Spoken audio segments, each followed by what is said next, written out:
All men are created equal. The United States was founded on that principle. It's laid out in the Declaration of Independence, but hasn't always been followed. Janae Hancock shows us how a tiny schoolhouse in Kansas fought for equality and changed history in the process.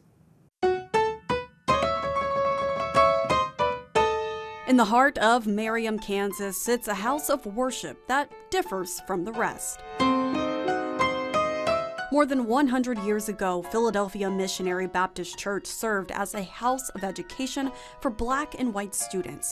But it was the work done outside Madam C.J. Walker School that deemed the site historic. This is the most significant piece of black history that nobody knows about.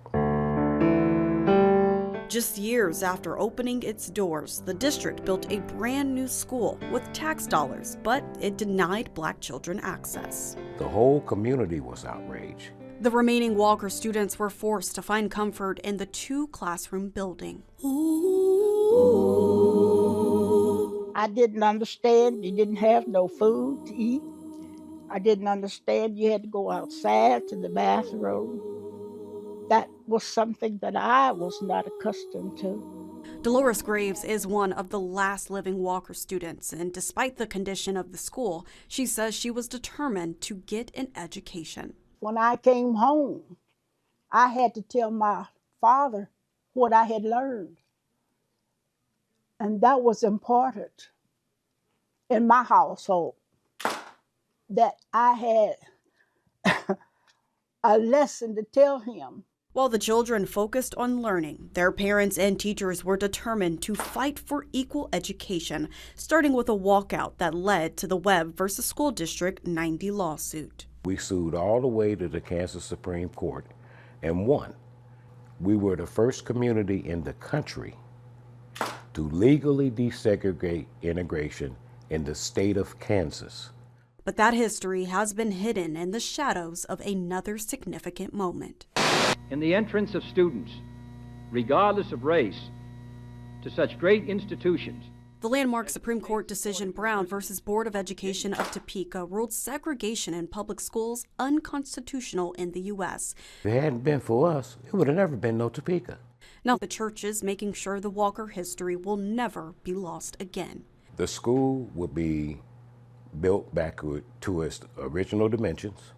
They plan to build a museum to the front of the church resembling the 1905 version of the school. We want kids to visit here and say, look at how people in the past, right here, that lived right next to me can change the world. I can be part of that change as well.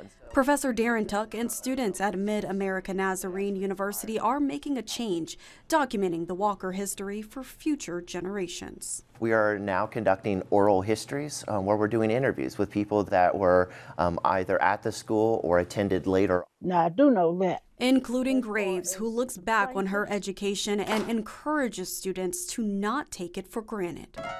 Be involved in what you're doing. Every day you miss, you never gain. It is you who has to carry it on. The front lines of change are often rooted in education, from Alaska to the Appalachians to Arizona. Momentum is growing to honor indigenous cultures. It starts with words. We're doing everything we can to increase awareness of our tribes, because a lot of times people say, oh, tribes past tense. But in reality, we're here today and the future's bright. At the University of Arizona, you'll find signs written both in English and indigenous languages native to the state. The school is partnering with Arizona's 22 recognized tribes to honor the cultures and invest in the communities. In Anchorage, Alaska, the Indigenous Place Names Project is bringing back the original names of more than 30 sites linked to the Dena'ina people. This includes the name of a mountain peak along a well-known trail. The Dena'ina name Kinchari means crying ridge, and they would look out and they would think about the people that had passed, their ancestors or the recently departed. Roughly 4,000 miles away in Great Smoky Mountains National Park, you'll find Kuwohi. It's a sacred site for the Cherokee people. The name Kuwohi was restored in 2024. Coming up next, cleats, bats, and grass skirts. The history of America's pastime has ties to a place you might not expect. You're watching We the People. We'll be right back.